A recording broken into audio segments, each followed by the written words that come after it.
Welcome back into the GSMC Sports Podcast. We are covering some biggest questions ahead of the 2024 NFL Draft. And I wanted to sort of dive into the situation surrounding the Los Angeles Rams, who have their first round pick finally after all these years of making different moves. They have a first round pick for the first time since 2016. This predates the Sean McVay in LA experience here, the era. I believe they were still even the St. Louis Rams when they actually made this pick. It was Jared Goff with the number 1 overall pick. They may have even actually moved one of those other first rounders as well in that deal to move up for Goff, but it's been a very long time for them. I feel like Rams fans are finally, feeling a little bit of this draft excitement. Now, I wouldn't necessarily overly commit yourself to the draft if you are a Rams fan. This still could be a trade back situation potentially, not to necessarily put that out there if you are overly excited in them, but there is definitely a chance where the Rams are this team that is sort of retooling a little bit. They did just make the playoffs last year, and I thought were probably the best team that got eliminated in the first round. That Rams-Lions game was a really good one. I thought that the Rams, if they had gotten matched up with a handful of these other teams that made the playoffs, they could have ended up winning there, but they did fall short to the Lions, and they sort of have a lot of moving pieces here where they performed really well last year, but I think that it was in large part due to some terrific coaching from both Sean McVay on the offensive side, and Raheem Morris did a tremendous job with a very youthful defense in LA, where he did so well for himself that he was able to end up getting a head coaching job, and he is headed to Atlanta with the Falcons. But that being said, there's still a lot of youth talent on that defense, and on the offensive side, I still feel like they have some weapons. They still have Stafford, of course. They still have Kupp, but some players that are getting older, have dealt with some injuries, and all that to be said, I feel like their bigger needs are on the defensive side of the ball, despite the promise that a lot of these players have. I think that especially in this type of a draft where it seems like the first round, especially at the top, is going to be very offensive heavy, tons of receivers, probably going to see 3 receivers in the top 10 area. Again, Bowers, wherever he ends up, the list of quarterbacks, potentially 5 in the first 13 picks as well, which means there are going to be more defensive options, I think, in that sort of mid-range where they sit at the 19th overall pick. They could end up getting a potential blue chip defender this late in the draft, so a little bit of a unique scenario here. New defensive coordinator is Chris Shula, who spent the past few years as their linebackers coach. I actually did not know that he is the grandson of Don Shula, of course, the all-time wins leader in terms of NFL coaching, and the son of David Shula, who was also a head coach as well. So, I don't know, maybe this is just a story that sort of flew over my head, but should be interesting there whether or not they give him a new piece, because they also just, of course, lost Aaron Donald to retirement.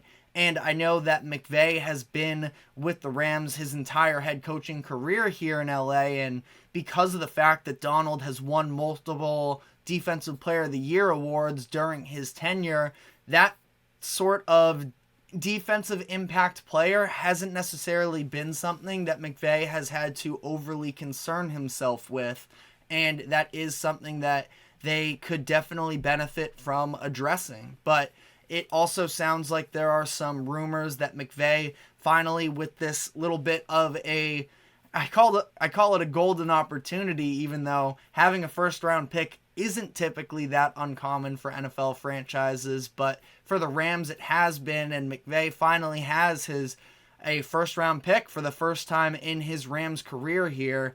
And there is a little bit of speculation that he looks across the league at some of, these other coaches that are from that same coaching tree of him, and having a Kyle Shanahan and a Mike McDaniel who have all these tools on offense. In Miami, it's the Tyreek Hill, Jalen Waddle, plus all of the speedster running backs they have. San Francisco, of course, they end up trading for Christian McCaffrey. They have Deebo Samuel and Brandon Ayuk. So just these, and not to mention George Kittle as well. And there is a little bit of a speculation that McVay, it could be a little bit jealous of, to some degree, of his, adversaries having these fun weapons, and that he's going to want to take it into his own hands now that he finally has the option to.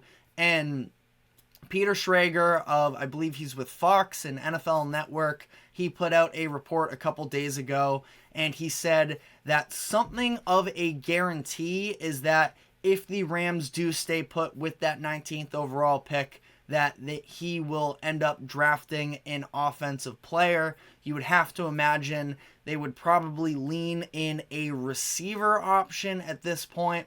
I know that Brian Thomas Jr. is somebody who is sort of in that range from surrounding that 19th overall pick. I believe that he's going to be a phenomenal receiver at the next level.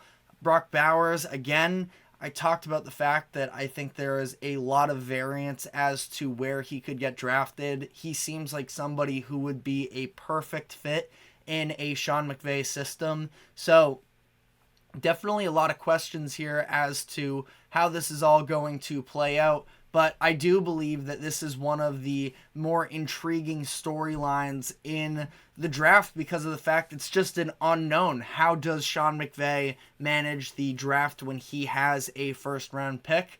Time will tell here. We will find out tonight. That is also, again, assuming they actually stick with the pick. There's definitely a possibility they could be a trade-back team, but we will have to see on that one.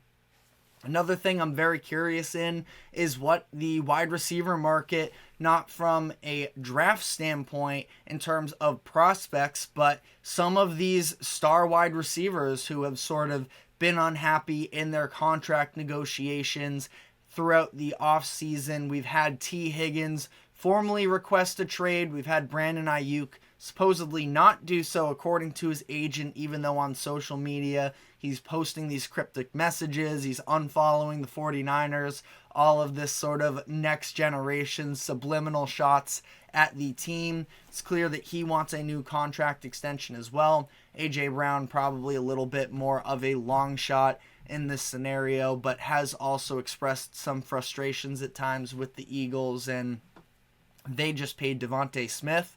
So I think it's going to be really interesting to see the receiver options here. I believe that Brandon Ayuk would probably be the number one most likely trade target. I feel like the reason being is that with T. Higgins, he feels to me like somebody who's going to play out the rest of the season on the franchise tag, because the Bengals feel like they have a legitimate shot to make it to the Super Bowl and potentially win the Super Bowl when they are fully healthy.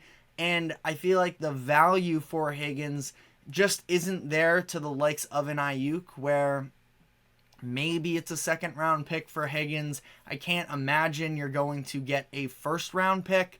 And you look at some of the teams that would be potentially looking to trade for a wide receiver. Feels like a lot of them are in the AFC.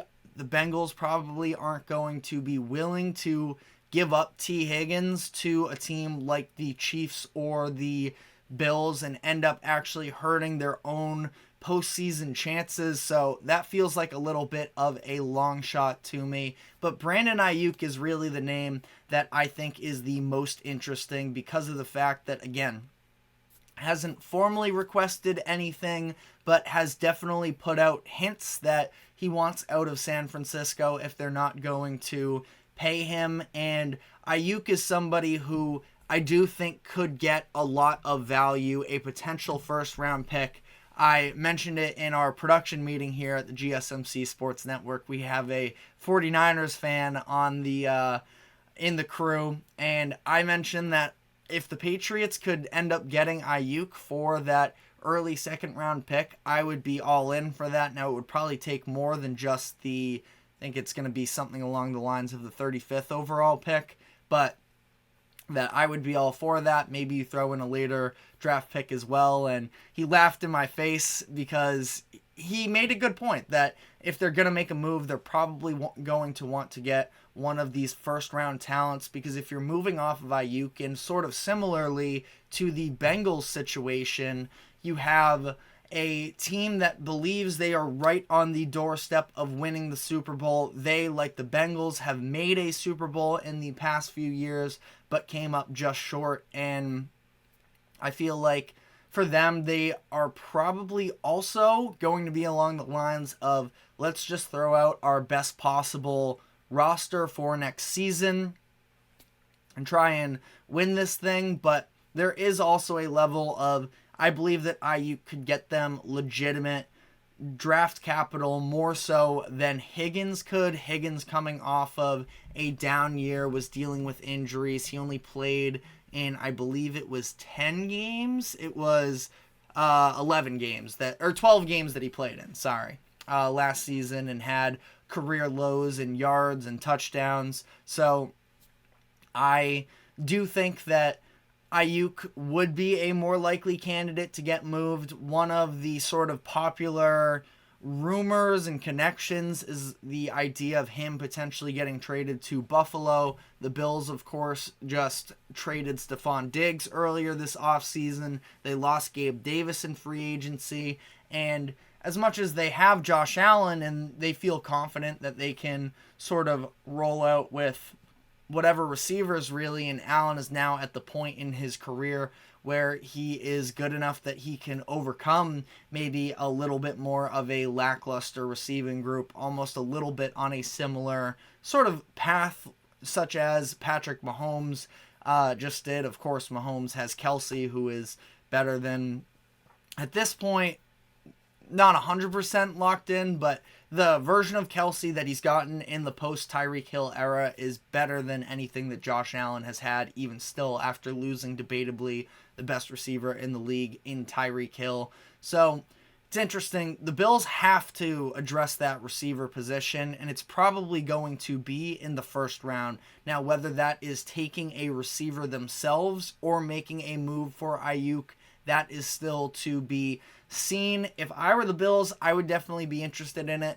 I love Brandon Ayuk. I think that he is a star that has sort of flown a little bit under the radar because of the fact that he is the second option in some cases, if you even want to sort of consider the fact that Christian McCaffrey is such an impactful player there in San Francisco that at times he's maybe even a third option. You get some George Kittle reps in there as well. So there's just a lot of mouths to feed in San Francisco, and despite that, back-to-back 1,000-yard seasons, at least 7 touchdowns in each of the last 2 seasons as well.